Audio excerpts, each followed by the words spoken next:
नमस्कार सभी को। मेरे चैनल में आप सभी का हार्दिक स्वागत है। आज मैं उपस्थित हूँ प्रसिद्ध उपन्यासकार मुंशी प्रेमचंद्र द्वारा लिखित गबन का अगला भाग लेकर।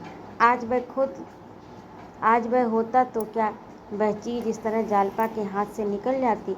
फिर कौन जाने कंगन पहनना उसे नसीब भी होगा या नहीं।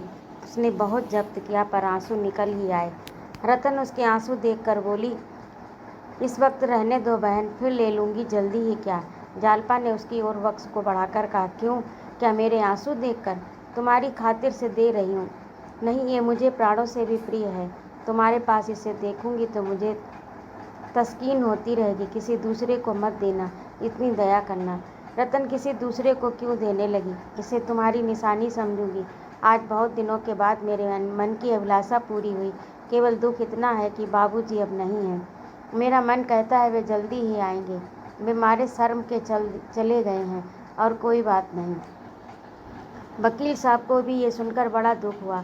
लोग कहते हैं वकीलों का हृदय कठोर होता है, मगर इनको तो मैं देखती हूँ जरा भी किसी की विपत्ति सुनी और तड़प उठे। लालसा ने मुस्कुराकर कहा, बहन एक बात पूछूं, बुरा तो ना मानूंगी। वकील साहब से तुम्हारा दिल तो ना मिलता होगा। रतन का विनोद रंजित प्रश्न एक क्षण के लिए उसका मुख मलिन हो उठा, मानो किसी ने उसे चिर स्नेह की याद दिला दी हो, जिसके नाम को वह बहुत पहले रो चुकी थी। बोली, मुझे तो कभी ये ख्याल भी नहीं आया बहन कि मैं युवती हूँ और वे बूढ़े हैं। मेरे हृदय में जितना प्रेम, जितना अनुराग है, वह सब मैंने उनके ऊपर अर्पण कर दिया। अनुराग यौवन या रूप या धन से नहीं उत्पन्न होता। अनुराग अनुराग से उत्पन्न होता है। मेरे ही कारण वे इस अवस्था में इतना परिश्रम कर रहे हैं, और दूसरा है ही कौन। क्या ये छोटी बात है? कल नहीं चलोगी? कहो तो शाम को आऊँ। जालपा, जाऊँगी तो मैं कहीं नहीं, मगर तुम आना जरूर। 2 घड़ी दिल बहलेगा, कुछ अच्छा नहीं लगता। मन डाल डाल दौड़ा फिरता है, समझ में नहीं आता मुझसे इतना संकोच क्यों किया। ये सब मेरा ही दोष है। मुझ में ज़रूर उन्होंने कोई ऐसी बात देखी होगी जिसके कारण मुझसे पर्दा उन्हें ज़रूरी मालूम हुआ। मुझे यही दुख है कि मैं उनका सच्चा स्नेह ना पा सकी। जिनसे प्रेम होता है उनसे हम क्यों भेद नहीं रखते, उनसे हम कोई भेद नहीं रखते। रतन उठकर चली तो जालपा ने देखा कंगन का बक्स मेज पर पड़ा हुआ है। बोली, इसे लेती जाओ बहन, यहाँ क्यों छोड़े जाती हो? रतन, ले जाऊंगी, अभी क्या जल्दी पड़ी है? अभी पूरे रुपए भी तो नहीं दिए। जालपा, नहीं नहीं, लेती जाओ, मैं न मानूंगी। मगर रतन सीढ़ी से नीचे उतर गई। जालपा हाथ में कंगन लिए खड़ी रही। थोड़ी देर बाद जालपा ने संदूक से 500 रुपये निकाले और दयानाथ के पास जाकर बोली, ये रुपए लीजिए और नारायण दास के पास भिजवा दीजिए। बाकी रुपए भी मैं जल्द ही दे दूंगी। दयानाथ ने झेप कर कहा, रुपए कहाँ मिल गए? जालपा ने निसंकोच होकर कहा, रतन के हाथ कंगन बेच दिया। दयानाथ उसका मुंह ताकने लगे। 1 महीना गुजर गया। प्रयाग के सबसे अधिक छपने वाले दैनिक पत्र में एक नोटिस निकल रहा है, जिसमें रमानाथ के घर लौट आने की प्रेरणा दी गई है और उसका पता लगा लेने वाले आदमी को 500 रुपये इनाम देने का वचन दिया गया। मगर अभी कहीं से कोई खबर नहीं आई। जालपा चिंता और दुख से घुलती जाती है। उसकी दशा देखकर दयानाथ को भी उस पर दया आने लगी। आखिर एक दिन उन्होंने दीनदयाल को लिखा, आप आकर बहू को कुछ दिनों के लिए ले जाइए। दीनदयाल ये समाचार पाते ही घबराए हुए आए। जालपा ने मैके जाने से इनकार कर दिया। दीनदयाल ने विस्मित होकर कहा, क्या यहाँ पड़े पड़े प्राण देने का विचार है? जालपा ने गंभीर स्वर में कहा, अगर प्राणों को इसी भांति जाना होगा तो कौन रोक सकता है। मैं अभी नहीं मरने की। दादाजी सच मानिए, अभागिनों के लिए वहाँ भी जगह नहीं है। दीनदयाल, आखिर चलने में हरज ही क्या है? शहजादी और वासंती दोनों आई हैं, उनके साथ हंस बोलकर जी बहलता रहेगा। जालपा, यहाँ लाला और अम्मा जी अकेली जाने को मेरा जी नहीं चाहता। जालपा, यहाँ लाला जी और अम्मा जी को अकेली छोड़कर जाने को मेरा जी नहीं चाहता। अब रोना ही लिखा है तो रोऊंगी। दीनदयाल, ये बात क्या हुई? सुनते ही कुछ कर्ज हो गया था, कोई कहता है सरकारी रकम खा गए थे। जालपा, जिसने आपसे ये कहा उसने सरासर झूठ कहा। दीनदयाल, तो फिर चले क्यों गए? जालपा, ये मैं बिल्कुल नहीं जानती, मुझे बार बार खुद यही शंका होती है। दीनदयाल, लाला दयानाथ से तो झगड़ा नहीं हुआ। जालपा, लाला जी के सामने तो वह सिर तक नहीं उठाते, पान तक नहीं खाते, भला झगड़ा क्या करेंगे। उन्हें घूमने का शौक था, सोचा होगा ऐसे तो कोई जाने नहीं देगा, चलो भाग चले। दीनदयाल, ऐसा ही कुछ हो, कुछ लोगों को इधर उधर भटकने की सनक होती है। तुम्हें यहाँ जो तकलीफ़ हो मुझसे साफ साफ कह दो, खर्च के लिए कुछ भेज दिया करूँ। जालपा ने गर्व से कहा, मुझे कोई तकलीफ़ नहीं है दादाजी, आपकी दया से किसी चीज़ की कमी नहीं है। दयानाथ और जागरेश्वरी दोनों ने जालपा को समझाया, पर वह जाने पर राजी न हुई। तब दयानाथ झुंझलाकर बोले, यहाँ दिन भर पड़े पड़े रोने से तो अच्छा है जालपा, क्या ये कोई दूसरी दुनिया है, या मैं वहाँ जाकर कुछ और हो जाऊँगी? और फिर रोने से क्यों डरूं? जब हंसना था तब हंसती थी, जब रोना है तो रोऊंगी। ये काले कोसों चले गए हों, पर मुझे तो हरदम यहीं बैठे दिखाई देते हैं। या वे स्वयं नहीं है पर घर की यहाँ वे स्वयं नहीं है पर घर की एक चीज़ में बसे हुए हैं। यहाँ से आकर तो मैं निराशा से पागल हो जाऊंगी। दीनदयाल समझ गए वह अभिमानी अपनी टेक न छोड़ेगी। उठकर बाहर चले गए। संध्या समय चलते वक्त उन्होंने 50 रुपये का एक नोट जालपा की तरफ बढ़ाकर कहा, ले लो, इसे रख लो, शायद कोई ज़रूरत पड़े। जालपा ने सिर हिलाकर कहा, मुझे इसकी बिल्कुल ज़रूरत नहीं दादाजी। हाँ, इतना चाहती हूँ कि आप मुझे आशीर्वाद दें। संभव है आपके आशीर्वाद से मेरा कल्याण हो। दीनदयाल की आंखों में आंसू भर आए। नोट वहीं चारपाई पर रखकर बाहर चले आए। कुंवार का महीना लग चुका था। मेघ के जल शून्य टुकड़े कभी कभी आकाश में दौड़ते नजर आते थे। जालपा छत पर लेटी हुई मेघ खंडों की किलोलें देखा करती। चिंता व्यथित प्राणियों के लिए इससे अधिक मनोरंजन की और वस्तु ही कौन है। बादल के टुकड़े भांति भांति के रंग बदलते, भांति भांति के रूप भरते, कभी आपस में प्रेम से मिल जाते, कभी रूठ कर अलग अलग हो जाते, कभी दौड़ने लगते, कभी ठिठक जाते। जालपा सोचती, रमानाथ भी कहीं बैठे यही मेघ क्रीड़ा देखते होंगे। इस कल्पना में उसे विचित्र आनंद मिलता। किसी माली को अपने लगाए पौधों से, किसी बालक को अपने बनाए हुए घरौंदों से इतनी आत्मीयता होती है, कुछ वैसा ही अनुराग उसे उन आकाशगामी जीवों से होता था। विपत्ति में हमारा मन अंतर्मुखी हो जाता है। जालपा को अब यही शंका होती कि ईश्वर ने मेरे पापों का ये दंड दिया है। आखिर रमानाथ किसी का गला दबाकर ही तो रोज़ रुपए लाते थे, कोई खुशी से तो नहीं देता था। ये रुपए देखकर वह कितनी खुश होती थी। इन्हीं रुपयों से तो नित्य शौक श्रृंगार की चीज़ें आती थीं। उन वस्तुओं को देखकर अब उसका जी जलता है। यही सारे दुखों की मूल हैं। इन्हीं के लिए तो अपने पति को विदेश जाना पड़ा। वे चीज़ें उसकी आंखों में अब कांटों की तरह गड़ती थी, उसके हृदय में सूल की तरह चुभती थी। आखिर एक दिन उसने इन चीज़ों को जमा किया। मखमली स्लीपर, रेशमी मोजे, तरह तरह की बेलें, गीते, पिन, कंघियाँ, आईने, कोई कहाँ तक गिनाए। अच्छा खासा एक ढेर हो गया। वह इस ढेर को गंगा में डुबो देगी। अब से एक नए जीवन का सूत्रपात करेगी। इन्हीं वस्तुओं के पीछे आज उसकी ये गति हो रही है। आज वह इस माया जाल को नष्ट कर डालेगी। उसमें कितनी ही चीज़ें तो ऐसी सुंदर थी कि उन्हें फेंकते मोह आता था, मगर ग्लानि की उस प्रचंड ज्वाला को पानी के ये छींटे क्या बुझाते। आधी रात तक वह इन चीज़ों को उठा उठाकर अलग रखती रही, मानो किसी यात्रा की तैयारी कर रही हो। वास्तव में यात्रा ही थी, अंधेरे से उजाले की, मिथ्या से सत्य की। मन में सोच रही थी, अब यदि ईश्वर की दया हुई तो वह फिर लौट कर घर आए तो वह इस तरह रहेगी कि थोड़े से थोड़े में निर्वाह हो जाए। एक पैसा भी व्यर्थ न खर्च करेगी। अपनी मजदूरी के एक ऊपर कौड़ी भी घर में नहीं आने देगी। आज से उसके जीवन का नया प्रारंभ होगा। ज्यों ही 4 बजे सड़क पर लोगों के आने जाने की आहट मिलने लगी, जालपा ने बैग उठा लिया और गंगा स्नान चली। बैग बहुत भारी था, हाथ में उसे लटकाकर 10 कदम भी चलना कठिन हो गया। बार बार हाथ बदलती थी। यह भय भी लगा हुआ था कि कोई देख न ले।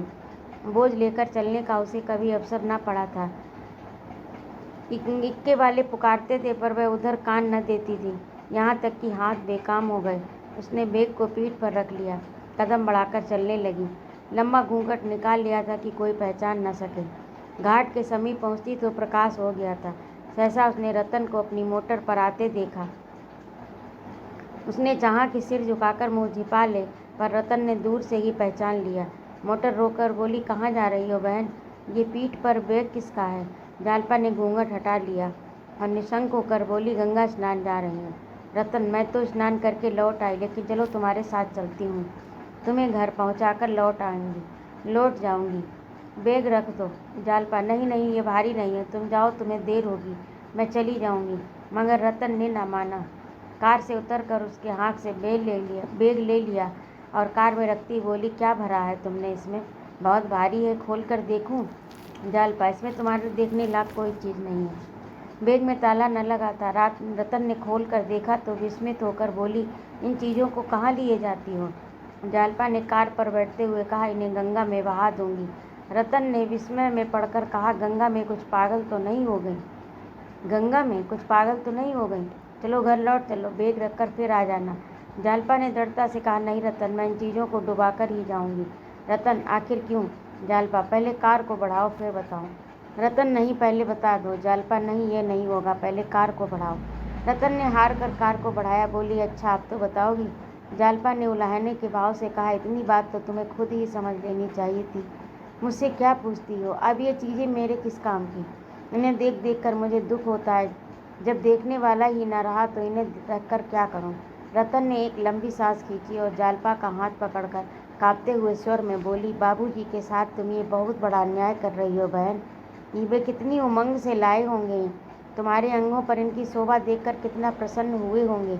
एक एक चीज़ उनके प्रेम की एक एक स्मृति है, उन्हें गंगा में बहाकर तुम उस प्रेम का घोर अनादर कर रही हो। जालपा विचार में डूब गई। मन में संकल्प विकल्प होने लगा, किंतु एक ही क्षण में वह फिर संभल गई। बोली, ये बात नहीं है। जब तक ये चीज़ें मेरी आंखों से दूर नहीं होंगी, मेरा चित्त शांत नहीं होगा। इसी विलासता ने मेरी ये दुर्गति की है, मेरी विपत्ति की गठरी है, प्रेम की स्मृति नहीं। प्रेम तो मेरे हृदय पर अंकित है। रतन, तुम्हारा हृदय बड़ा कठोर है। जालपा, मैं तो शायद ऐसा न कर सकती। जालपा, लेकिन मैं तो इन्हें अपनी विपत्ति का मूल समझती हूँ। एक क्षण चुप रहने के बाद बोली, उन्होंने मेरे साथ बड़ा अन्याय किया बहन। जो पुरुष अपनी स्त्री से कोई पर्दा रखता है, मैं तो समझती हूँ वह उससे प्रेम नहीं करता।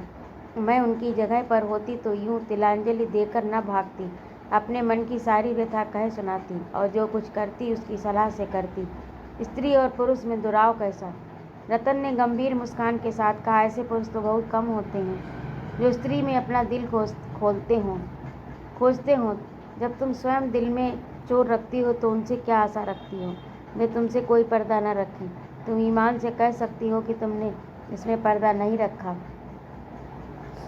जालपा ने सकचाते हुए कहा, मैंने अपने मन में चोर नहीं रखा। रतन ने जोर देकर कहा, झूठ बोलती हो, बिल्कुल झूठ। अगर तुमने विश्वास किया होता तो बेबी खुल गई। जालपा इस आक्षेप को अपने सिर से टाल न सकी। उसे आज ज्ञात हुआ कि कपट का आरंभ पहले उसी की ओर से हुआ था।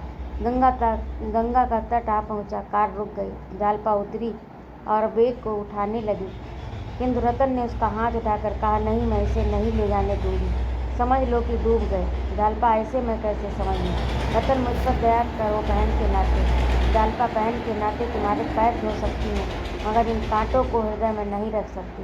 रतन ने भौहें सिकोड़ कर कहा, किसी तरह नहीं मानूंगी। जालपा ने स्थिर भाव से कहा, हाँ, किसी तरह नहीं। रतन ने विरक्त होकर मुँह उधर लिया। जालपा ने बैग उठा लिया और तेजी से घाट से उतरकर जल तट तक पहुँच गई। फिर बैग को उठाकर पानी में फेंक दिया। अपनी निर्मलता पर यह विजय पाकर वह मुख प्रदीप्त हो गया। आज उसे जितना गर्व और आनंद हुआ उतना इन चीज़ों को पाकर भी न हुआ था। उन असंख्य प्राणियों में जो इस समय ध्यान कर रहे थे, कदाचित किसी को अपने अंतःकरण में प्रकाश का ऐसा अनुभव न हुआ होगा मानो प्रभात की सुनहरी ज्योति उसके रोम रोम में व्याप्त हो रही है। जब वह स्नान करके ऊपर आई तो रतन ने पूछा, डुबा दिया? जालपा, हाँ। रतन, बड़ी निठुर हो। जालपा, यही निठुरता मन पर विजय पाती है। अगर कुछ दिन पहले निठुर हो जाती तो आज ये दिन क्यों आता? कार चल पड़ी। रमानाथ को कलकत्ता आए 2 महीने के ऊपर हो गए। वह अभी तक देवी दीन के घर पड़ा हुआ है। उसे यही धुन सवार रहती है कि रुपए कहाँ से आएं। तरह तरह के मंसूबे बांधता है, भांति भांति की कल्पनाएं करता है, पर घर से बाहर नहीं निकलता। हाँ, जब खूब अंधेरा हो जाता है तो वह एक बार मोहल्ले के वाचनालय में जरूर जाता है। अपने नगर और प्रांत के समाचारों के लिए उसका मन सदैव उत्सुक रहता है। उसने ये नोटिस देखी तो जो दयानाथ ने पत्रों में छपवाई थी, पर उस पर विश्वास न आया। कौन जाने पुलिस ने उसे गिरफ्तार करने के लिए माया रची हो। रुपए भला भला किसने चुकाए होंगे? असंभव। एक दिन उसी पत्र में रमानाथ को जालपा का एक खत छपा मिला। जालपा ने आग्रह और याचना से भरे शब्दों में उसे घर लौट आने की प्रेरणा की थी। उसमें लिखा था, तुम्हारे जिम्मे किसी का कुछ बाकी नहीं है, कोई तुमसे कुछ न कहेगा। रमा का मन चंचल हो उठा, लेकिन तुरंत ही उसे ख्याल आया ये भी पुलिस की शरारत होगी। जालपा ने यह पत्र लिखा, इसका क्या प्रमाण है? अगर ये भी मान लिया जाए कि रुपए घर वालों ने अदा कर दिए होंगे, तो क्या इस दशा में भी वह घर जा सकता है? शहर भर में उसकी बदनामी हो ही गई होगी। पुलिस में इत्तला भी की जा चुकी होगी। उसने निश्चय किया, मैं नहीं जाऊंगा जब तक कम से कम 5,000 रुपये हाथ में नहीं हो जाएंगे। घर जाने का नाम न लूँगा। अगर रुपए नहीं दिए गए, पुलिस मेरी खोज में है, तो कभी घर नहीं जाऊंगा, कभी नहीं। देवी दीन के घर में 2 कोठरियाँ थीं। सामने एक बरामदा था, बरामदे में दुकान थी। एक कोठरी में खाना बनता था, दूसरी कोठरी में बर्तन भाड़े रखे थे। ऊपर एक कोठरी थी और छोटी सी खुली छत। रमा इसी के ऊपरी हिस्से में रहता था। देवी दीन के रहने सोने बैठने का कोई स्थान नहीं था। रात को दुकान बढ़ाने के बाद वही बरामदा शयन गृह बन जाता। दोनों वहीं पड़े रहते थे। देवी दीन का काम चिलम पीना और दिन भर गप्पे लड़ाना था। दुकान का सारा काम बुढ़िया करती। मंडी जाकर माल लाना, स्टेशन से माल भेजना या लेना, ये सब वही कर लेती। देवी दीन ग्राहकों को पहचानता तक न था। थोड़ी सी हिंदी जानता था। बैठा बैठा रामायण, तोता मैना, रामलीला या माता मरियम की कहानी पढ़ा करता। जब से रमा आ गया है, बुड्ढे को अंग्रेजी पढ़ने का शौक़ हो गया। सवेरे ही प्राइमर लाकर बैठ जाता है और 9-10 बजे तक अक्षर पढ़ता रहता है। बीच बीच में लतीफ़े भी होते जाते, जिनका देवी दीन के पास अखंड भंडार है। मगर जग्गो को रमा का आसन जमाना अच्छा नहीं लगता। वह उसे अपना मुनीम तो बनाए हुए है, हिसाब किताब उसी से लिखवाती है, पर इतने से काम के लिए वह एक आदमी रखना व्यर्थ समझती है।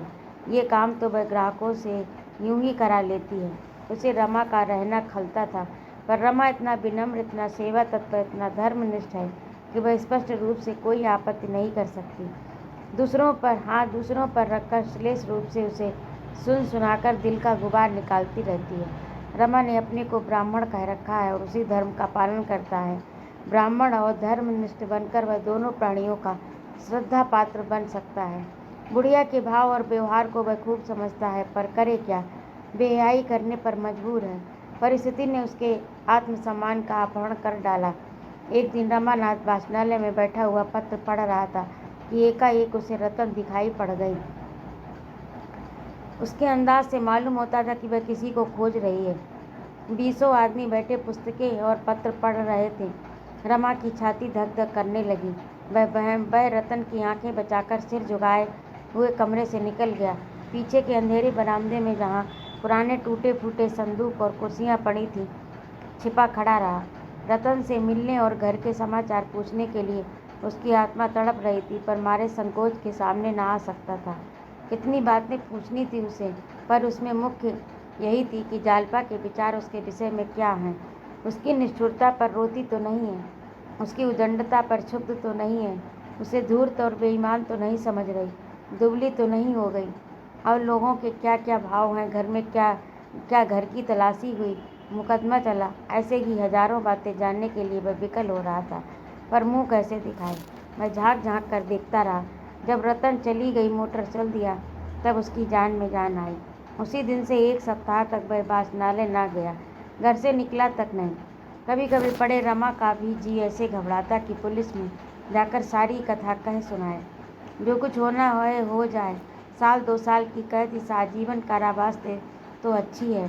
फिर वह नए सिरे से जीवन संग्राम में प्रवेश करेगा, हाथ पांव बचाकर काम करेगा, अपनी चादर के बाहर जौं भर भी पांव न फैलाएगा। लेकिन एक क्षण में हिम्मत टूट जाती। इस प्रकार 2 महीने और बीत गए। पूस का महीना आया। रमा के पास जाड़ों का कोई कपड़ा नहीं था। घर से तो वह कोई चीज़ लाया ही नहीं, यहाँ भी कोई चीज़ बनवा नहीं सकता। अब तक तो उसने धोती ओढ़कर किसी तरह रातें काटी, पर पूस के कड़क जाड़े लिहाफ या कंबल के बगैर कैसे कटते। बेचारा रात भर गठरी बना पड़ा रहता। जब बहुत सर्दी लगती तो बिछावन ओढ़ लेता, देवी दीन ने उसे एक पुरानी दरी बिछाने को दी थी। उसके घर में शायद यही सबसे अच्छा बिछावन था। इस श्रेणी के लोग चाहे 10,000 के गहने पहन लें, शादी ब्याह में 10,000 खर्च कर दें, पर बिछावन गुजड़ा ही रखेंगे। इस सड़ी हुई दरी से जाड़ा भला क्या जाता, पर कुछ न होने से अच्छा ही था। रमा संकोचवश देवी दीन से कुछ कह न सका, और देवी दीन भी शायद इतना बड़ा खर्च न उठाना चाहता था। यह संभव है, इधर उसकी निगाह ही न थी। जब दिन ढलने को लगता तो रमा रात के कष्ट की कल्पना से भयभीत हो उठता, मानो काली बला दौड़ती चली आती है। रात को बार बार खिड़की खोलकर देखता कि सवेरा होने में कितनी कसर है। एक दिन शाम को वह वाचनालय जा रहा था। उसने देखा एक बड़ी कोठी के सामने हजारों कंगले जमा हैं। उसने सोचा, ये क्या बात है, क्यों इतने आदमी यहाँ पर भीड़ है। भीड़ के अंदर घुसकर देखा तो मालूम हुआ सेठ जी कंबलों का दान कर रहे हैं। कंबल बहुत घटिया थे, पतले और हल्के, पर जनता एक पर एक टूट पड़ती थी। रमा के मन में आया, एक कंबल ले लूँ, यहाँ मुझे कौन जानता है। अगर कोई जान भी जाए तो क्या हरज। गरीब ब्राह्मण अगर दान का अधिकारी नहीं तो और कौन होगा। लेकिन एक ही क्षण में उसका आत्मसम्मान जाग उठा। कुछ देर वहाँ खड़ा ताकता रहा, फिर आगे बढ़ा। उसके माथे पर तिलक देखकर मुनीम जी ने समझ लिया, ये ब्राह्मण है। इतने सारे कंगालों में ब्राह्मणों की संख्या बहुत कम थी। ब्राह्मणों को दान देने का पुण्य कुछ और ही है। मुनीम मन में प्रसन्न था कि एक ब्राह्मण देवता दिखाई तो दिए। इसीलिए जब उसने रमा को जाते देखा तो बोला, पंडित जी कहाँ चलें, कमल तो लेते जाइए। रमा मारे संकोच के गड़ गया। उसके मुंह से केवल इतना ही निकला, मुझे इच्छा नहीं। ये कहकर वह फिर बढ़ा। मुनीम जी ने समझा शायद कंबल घटिया देखकर देवता जी जा रहे हैं। ऐसे आत्मसम्मान वाले देवता उसे अपने जीवन में शायद ही कभी मिले हों। कोई दूसरा ब्राह्मण होता, 2-4 चिकनी चुपड़ी बातें करता और अच्छे कंबल मांगता। ये देवता बिना कुछ कहे निर्व्याज भाव से चले जा रहे हैं, तो कोई अवश्य त्यागी जीव है। उसने लपक कर रमा का हाथ पकड़ लिया और बोलो, आओ तो महाराज, आपके लिए चोखा कंबल रखा है। ये तो कंगलों के लिए है। रमा ने देखा कि बिना मांगे एक चीज़ मिल रही है, ज़बरदस्ती गले लगाई जा रही है, तो वह 2 बार और नहीं करके मुनीम के साथ अंदर चला गया। मुनीम ने उसे कोठरी में ले जाकर तख्त पर बैठाया, एक अच्छा सा दवीज कंबल भेंट किया। रमा की संतोष वृत्ति का उस पर इतना प्रभाव पड़ा कि उसने 5 रुपये दक्षिणा देना चाहा, किंतु रमा ने उसे लेने से इनकार कर दिया। जन्म जन्मांतर की संचित मर्यादा कंबल लेकर ही आहत हो उठी थी। दक्षिणा के लिए हाथ फैलाना उसके लिए असंभव हो गया। मुनीम ने चकित होकर कहा, आप ये भेंट स्वीकार न करेंगे, सेठ जी को बड़ा दुख होगा। रमा ने विरक्त होकर कहा, आपके आग्रह से मैंने कंबल ले लिया, पर दक्षिणा नहीं ले सकता। मुझे धन की आवश्यकता नहीं। जिस सज्जन के घर टिका हूँ वह मुझे भोजन देते हैं, तो मुझे और लेकर क्या करना। सेठ जी मानेंगे नहीं। आप मेरी ओर से क्षमा मांग लीजिएगा। आपके त्याग को धन्य है। ऐसे ही ब्राह्मणों से धर्म की मर्यादा बनी हुई है। कुछ देर बैठिए तो सेठ जी आते होंगे, आपके दर्शन पाकर बहुत प्रसन्न होंगे।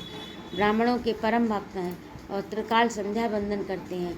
महाराज 3 बजे रात को गंगा तट पर पहुंच जाते और वहां से आकर पूजा पाठ पर बैठ जाते हैं। 10 बजे भगवान का पारायण करते हैं, भोजन पाते हैं। जब कोठी में आते हैं तब 3-4 बजे फिर संध्या करने चले जाते। 8 बजे थोड़ी देर के लिए फिर आते हैं। 9 बजे ठाकुर द्वार में कीर्तन सुनते हैं और फिर संध्या करके भोजन पाते हैं।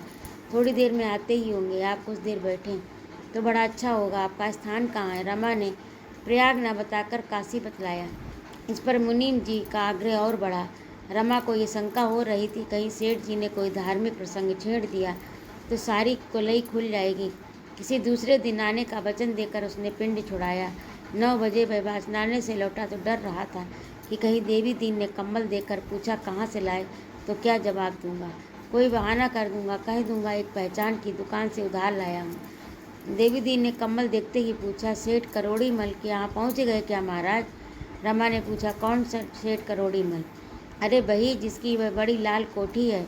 रमा कोई बहाना न कर सका, बोला, हाँ, मुनीम जी ने पिंड ही न छोड़ा, बड़ा धर्मात्मा जीव है। देवी दीन ने मुस्कुराकर कहा, बड़ा धर्मात्मा उसी के थामे तो ये धरती थमी है, नहीं तो अब तक मिट गई होती। रमानाथ, काम तो धर्मात्माओं के ही करता है, मन का हाल ईश्वर जाने। जो सारे दिन पूजा पाठ दान व्रत में लगा रहे उसे धर्मात्मा नहीं तो और क्या कहा जाए। देवी दीन उसे पापी कहना चाहिए, महापापी। दया तो उसके पास से होकर भी नहीं निकली। उसकी जूट की मिल है, मजदूरों के साथ कितनी निर्दयता इसकी मिल में होती है, मैं कहीं नहीं होती। आदमियों को हंटरों से पिटवाता है, हंटरों से। चर्बी मिला घी बेचकर उसने लाखों कमा लिए। कोई नौकर 1 मिनट की भी देर करे तो तुरंत तलब काट लेता है। अगर साल में 2-4 हजार दान न कर दे तो पाप का धन पचे कैसे। धर्म कर्म वाले ब्राह्मण तो उसके द्वार पर झांकते भी नहीं। तुम्हारे सिवा वहाँ कोई पंडित न होगा। रमा ने सिर हिलाया। कोई जाता ही नहीं। हाँ, लोभी लंपट पहुँच जाते हैं। जितने पुजारी देखे सबको पत्थर ही पाया। पत्थर पूछते पूछते उनके दिल भी पत्थर हो जाते। इसके 3 तो बड़े बड़े धर्मशाले हैं, मुदा है पाखंडी। आदमी चाहे और कुछ न करे, मन में दया बनाए रखे, यही 100 धर्म का एक धर्म है। दिन की रखी हुई रोटियां खाकर जब रमा कंबल ओढ़कर लेटा तो उसे बड़ी ग्लानि होने लगी। रिश्वत में उसने हजारों रुपए मारे थे, पर कभी एक क्षण के लिए उसे ग्लानि न आई थी। रिश्वत बुद्धि से, कौशल से, पुरुषार्थ से मिलती है। दान पौरुषहीन कर्महीन पाखंडियों का आधार है। ये सोच रहा था, मैं इतना दीन हूँ कि भोजन और वस्त्र के लिए मुझे दान लेना पड़ता है। मैं देवी दीन के घर 2 महीने से पड़ा हुआ है, पर देवी दीन उसे भिक्षुक नहीं मेहमान समझता है। उसके मन में कभी दान का भाव आया ही नहीं। रमा के मन में ऐसा उद्वेग उठा कि इसी दम थाने में जाकर अपना सारा वृतांत कह सुनाए। यही न होगा कि 2-3 साल की सज़ा हो जाएगी और प्राण सूली पर न टंगे रहेंगे। फिर तो ये प्राण सूली पर न टंगे रहेंगे, कहीं डूब ही क्यों न मरीब। इस तरह जीने से फ़ायदा ही क्या। न घर का हूँ न घाट का, दूसरों का भार क्या उठाऊँगा। अपने लिए ही दूसरों का मुँह ताकता हूँ। इस जीवन में किसका उपकार हो रहा है। धिक्कार है मेरे जीवन को। रमा ने निश्चय किया कि कल निसंग होकर काम की टोह में निकलूँगा। जो कुछ होना है वो हो। तो ये था आज का भाग। आपको कैसा लगा कमेंट करके अवश्य बताइएगा। यदि आपको मेरा कहानी सुनाना अच्छा लगता हो तो चैनल को सब्सक्राइब करिए, लाइक करिए और कमेंट करिए। आपके सुझाव का भी सादर मेरे कमेंट बॉक्स में स्वागत है। बहुत बहुत धन्यवाद। जय माँ भारती।